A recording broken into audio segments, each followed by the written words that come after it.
there's no investment that has a return percentage anything like being able to breed chickens.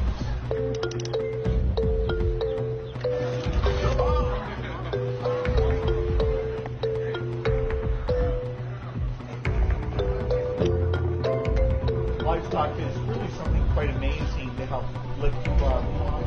If you get a family a starting kit, just sort of a rooster and several hens, then they're breeding the chickens and using the eggs to make more chickens.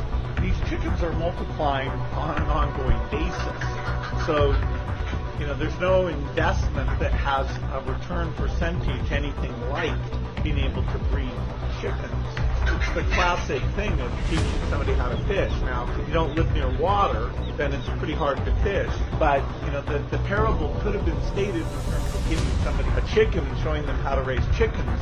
In fact, in West Africa at least, there's more people who are eligible to raise chickens than there are who have a boat, can go out and go fishing. The whole point is that they essentially find their own food, and they can eat food sources that are not human food sources. So they're out finding seeds and grass and insects and lots of things. They're not paying much for the input, and that's why the economic equation is so strong. Using the example of Burkina Faso, they can take those chickens and sell them for $5, taken into the city and used by the urban dwellers.